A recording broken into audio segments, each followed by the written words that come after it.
And we back. Today we're talking about trades, man. Trades for me has always been the most exciting portion of all sports, basketball, baseball, football, because so much can change with just a simple swap of a couple NBA players. A simple swap of some draft picks can determine the future of your franchise.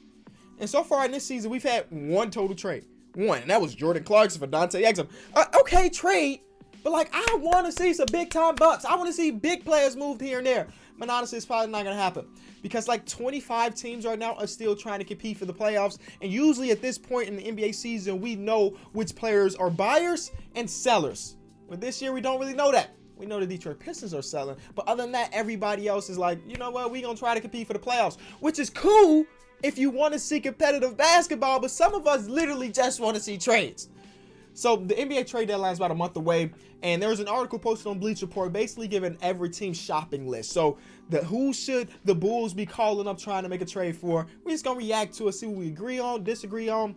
Leave a like on the video, subscribe if you're new, set over to it. So the thumbnail of this is actually Jrue Holiday, a very interesting player because he plays for the New Orleans Pelicans right now, and he's in a very weird spot with him being about 30 and the rest of the team's core being super young. I can see him staying around for the team to be like their leader and their captain, but I can also see them trading him away for somebody a little bit younger that fits the timeline. Again, it's another team because even the Pelicans right now are starting to look decent. Shout out to them for beating my Bulls last night, because that's what everybody do, right? So let's start off with the Atlanta Hawks. If I had to take a guess, we're gonna see Drummond because his name's up there, has been up there. I wouldn't be surprised if I saw Miles Turner's name, or even though the Pacers have basically said they're not trading him.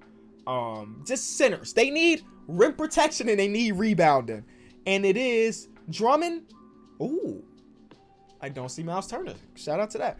Drummond, Steven Adams, Dwayne Dedmon, Malik Beasley, and Mo Bamba. I like the Dwayne Dedmon fit because he was there last year and he was a good center for them. This year he hasn't been very good. That could be change of scenery. The fact that the Kings have 1,000 power forward / centers on their team, and well, they could use him back.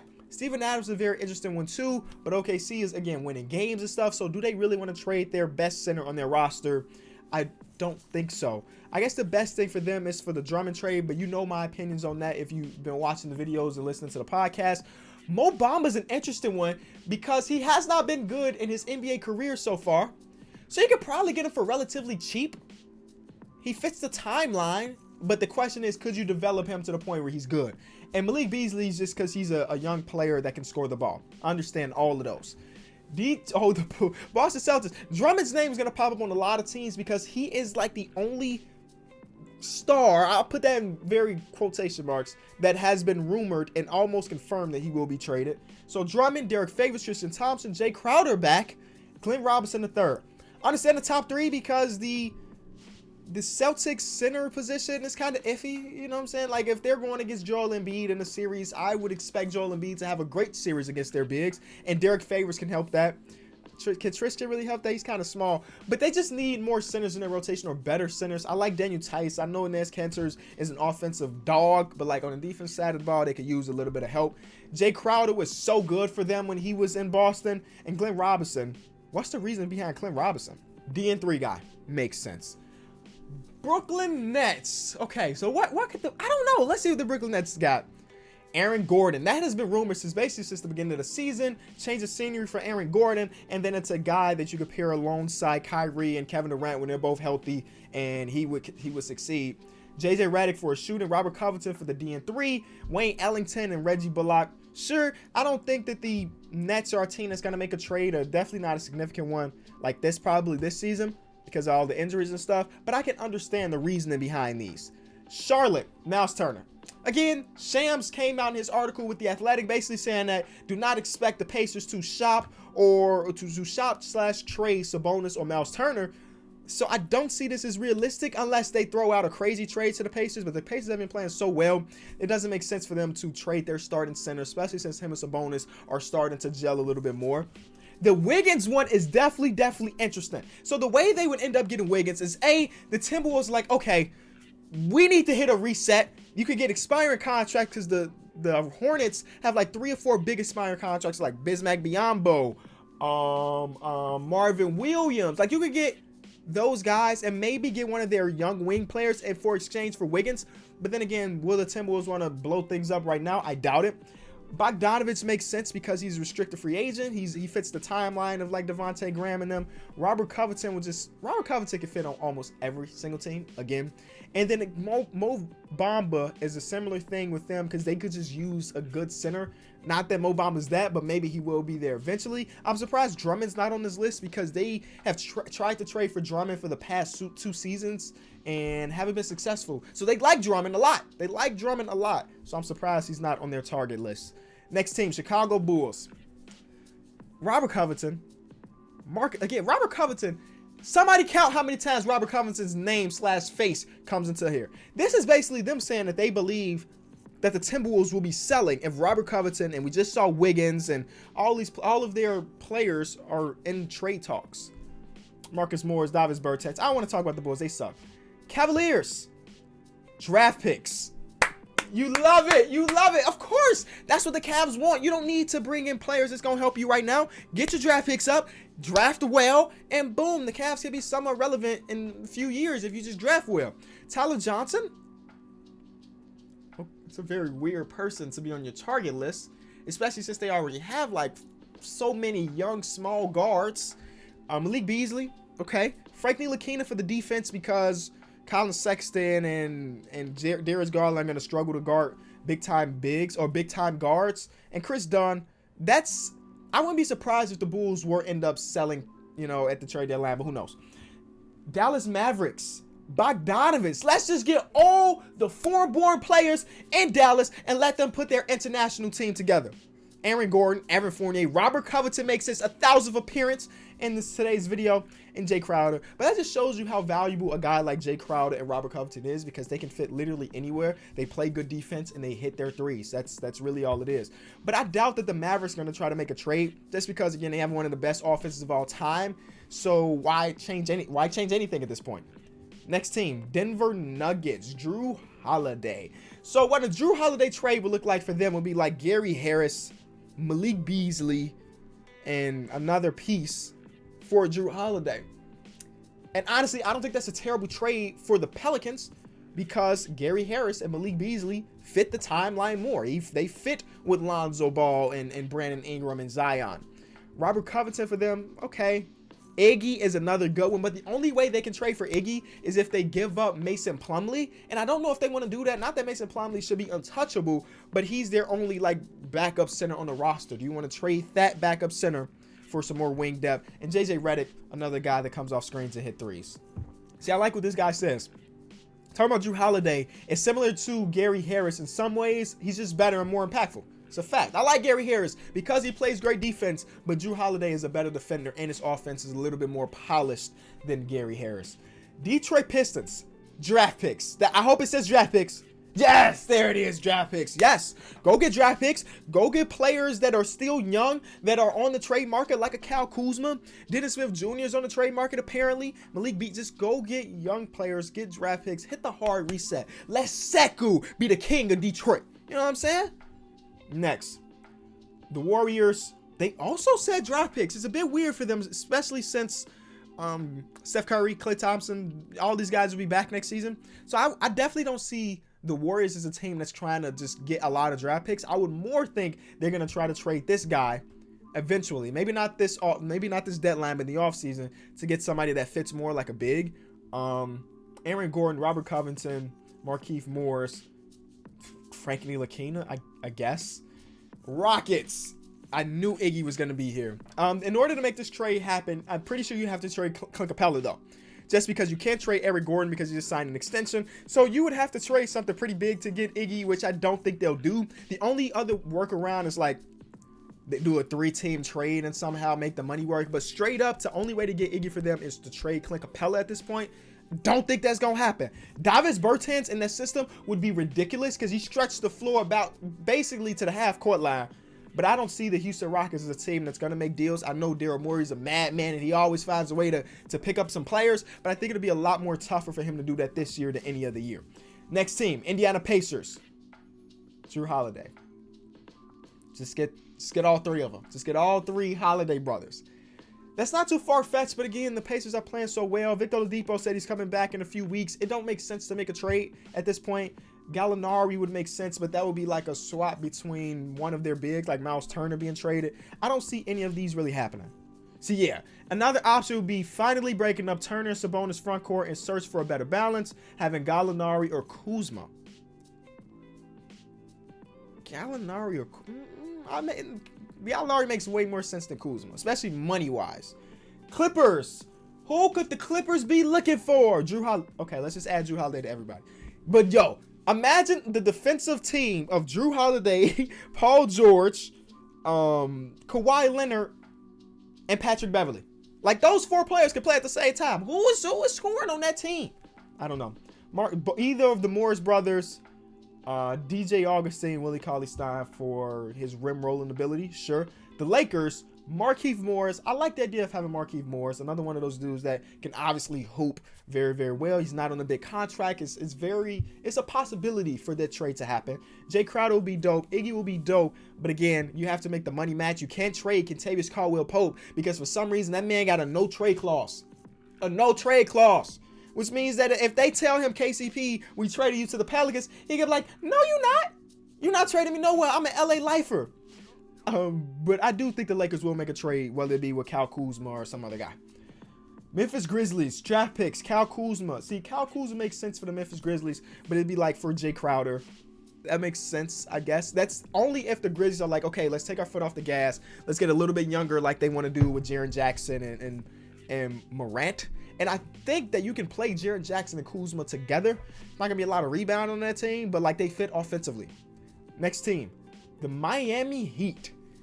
Jrue Holiday, Drummond, Robert Covington are like the 3 big time names I'm learning today. But it fit wise with Miami, it does make sense, but I doubt they want to trade away any of their impactful young pieces. And that's exactly what the Pelicans will want. They're not trading Tyler Hero. They have expiring contracts. Yes, they don't have many draft picks. I don't think they have any of their second round draft picks for the next 1,000 years. I would like to see Jrue Holiday on that team now. Just fit-wise. Him and Jimmy Butler clamping up would be dope. But I don't see it happening. I would love to see it happen, though. Would love to. The Bucks. Chris Paul. Now, I've seen this multiple times. Shout out to my boy Rusty Buckets. He tweeted this a while ago. And I'm not saying I disagree, but here's my reason why I don't think the Milwaukee Bucks should trade for Chris Paul. Chris Paul has been phenomenal this season. He's been incredible. Like, I couldn't imagine how good he was going to be this season. I thought 100% he was going to take a little step back being in OKC and, his age and everything. He's been incredible. But the reason I don't think this trade happens is because, A, it's not like a 1-for-1 trade. You'd probably have to trade 3 to 4 pieces to get Chris Paul. And what's the Bucks' biggest advantage other than having Giannis? Their team is amazing with Giannis off the bench. I think the net rating is like +6 when he's on the bench and +11 when he's on the court. So they have one of the greatest bench/rotations in the league. Not one of the best rotation in the league. Do you really want to give all of that up for Chris Paul? Because you can't just do a 1-for-1. You're going to have to trade Eric Bledsoe, which would be like another time these players got traded together or for each other. You'd have to trade Eric Bledsoe. I'm going to look at some salaries. So trade machine, $38 million is what Chris Paul is making. So to make this deal happen, you'd probably have to throw in Eric Bledsoe. You'd throw in Ilyasova. You'd have to throw in, let's try this trade. How much money you need to make up? You need to cut $10 million more, which means that you're probably going to have to throw in, the way to make this trade happens, you cannot trade Brook Lopez. You maybe throw in George Hill and you get back. That's the problem. You don't know how to make this deal work. And then when you do all of that, you're giving up so much depth to your team. That's great. Bogdanovich, Robert Covington, all of those make sense. So Chris Paul, it would be dope to see Chris Paul playing competitive like for a championship again. But do you want to give up all that depth and then have Chris Paul break down in the playoffs again? You know what I'm saying? The fit works. The fit does work. It's just like I would feel iffy about it. Then we have the Timberwolves. D'Angelo Russell is the one that everybody's going to throw out there. I would love to see him and Cat playing together since they're such close friends and all. But it's going to be hard for them to make a trade for him without giving up Karl Anthony Towns. Then we have the Pelicans. Draft picks. Again, they're a very young team. Also throw in some young guys. They throw in this because this would be the trade for Jrue Holiday. Team number 20 is the Knicks. A lot of teams throwing in the draft picks. Bringing Monte Morris. I guess that would help their point guard position. They got a lot of point guards on the roster right now anyway, though. Malik Monk. I think Malik Monk could be dope in a change of scenery. He just had a monster slam tonight. But, like, he's one of those dudes that maybe if you get him a change of scenery, he'll be better. I don't know if his change of scenery would be going to the Mecca, going to New York. But who knows? Next team, OKC. Draft picks. Justice Winslow. A Justice Winslow trade would have to do with Chris Paul. It would be like Justice Winslow, Dion Waiters, like just salary filler for Chris Paul to throw him to Miami. But I don't like the idea of Chris Paul in Miami. I'm one of the few people that say that, but I'll tell you, I don't like that idea. Trade targets for Eric Bledsoe would be that exact trade I threw up to you in the trade machine. Mikal Bridges. How did they end up with Mikal Bridges? Is that a Steven Adams trade where you get a young piece and you get some expiring salary in Nas Little? Next team is the Magic. D'Angelo Russell, Chris Paul, D'Angelo Russell. How did they get D'Angelo Russell on this team? What pieces do the Warriors want? Would it be Aaron Gordon and... No, that's not happening. Chris Paul. I like Markelle Fultz's future as the point guard of that team. So don't trade for no other point guard. DeMar was actually rumored about a month ago. And just because they were one of the worst offensive teams in the league and they needed some scoring. And DeMar can score in the 2-point, range, but he's still a good scorer. Next team, Philly. David, give them shooters, any shooters. Isaiah Thomas would be dope to see him on a competitive team again. Give them any shooters that they can trade for. That's it. Davis Bertans would be perfect for that team. It's unfortunate that the Al Horford experiment ain't been going too great. Like, he just doesn't really fit the team like that, because I thought that he would be pretty good, you know what I'm saying? But so far, he has not been amazing. The Suns, Aaron Gordon. Okay. Gallinari, Kevin Love, Dennis Smith Jr., Monte Morris. I like the idea of a Gallinari or Kevin Love because they would fit well with DeAndre Ayton / Aaron Baines when they're interchanged with the center position. That's because they can stretch the floor for Devin Booker / Ricky Rubio to create for them. And of course, they got Kelly Oubre, who's one of the best, small forwards in the league at this moment. Portland Trailblazers, Gallinari. Bring back LaMarcus? The Trailblazers are in such a weird spot because they have a big expiring contract, Hassan Whiteside, but Hassan's actually been pretty decent for them so far this season. So making a trade for a LaMarcus or Gallo or Kevin Love, they would have to throw in Hassan Whiteside, which means that they believe that Nurkic is going to come back and be good immediately, which is a bit scary because after an injury like that, it's probably going to take some time for Nurkic to be Nurkic again. So, people want to see them break up this tandem of Damian Lillard and CJ McCollum. I don't think you do. Kings, draft picks. That's kind of weird. I see the Kings as a team that could be making a push for the playoffs. So I would see them trying to buy more than sell for draft picks. Torrey Craig, I guess he'd fit them pretty well. He plays some great defense. The Spurs, blow it up. Yeah, get draft picks. Yes. I doubt they will because it's a Greg Popovich team. But I would like to see that. Am I the only one that thinks these braids on DeMar just looks a bit weird? I just don't like I don't know. Maybe it's because they're not long enough. I don't know what it is. It's something about those braids. I'm like, I don't really want to watch you hoop right now. You know what I'm saying? Miles Turner is the perfect center for them. He's the perfect center for them. But getting him is the problem.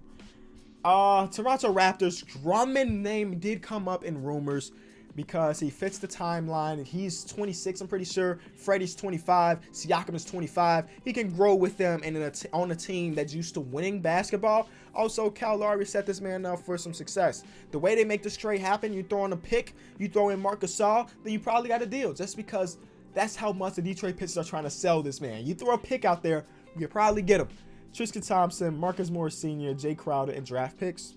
Got it. Utah, get them more shooting. I knew it. Yeah, just get them stretch fours. And that's Davis Bertans, Marvin Williams. Davis Bertans is an interesting name just because I would love to see him stay in Washington, but he's a free agent this year. So do they believe they can re-sign him? Having him, John Wall, Bradley Beal, Thomas Bryant together, that's probably a playoff team. But can you convince him to stay in Washington with them playing not so good right now? That's the question. So if you don't think you can convince him, then you trade him away. Then we got the Washington Wizards very last. Give him draft picks. Kyle Kuzma, Derrick Jones Jr. is a very, very specific and weird name to throw out there. But again, I don't see this team as ones that are going to be selling too bad, other than Davis Bertans potentially being traded because they want to see him. They don't want to see him just walk for nothing. I like this article though. I want to read some of the comments. I'm pretty sure you can. I think I tried this before. It doesn't work when you click the comments. So since we can't click the comments, I'll just read your comments. Let me know in the comment section below who you want your team to trade for realistically.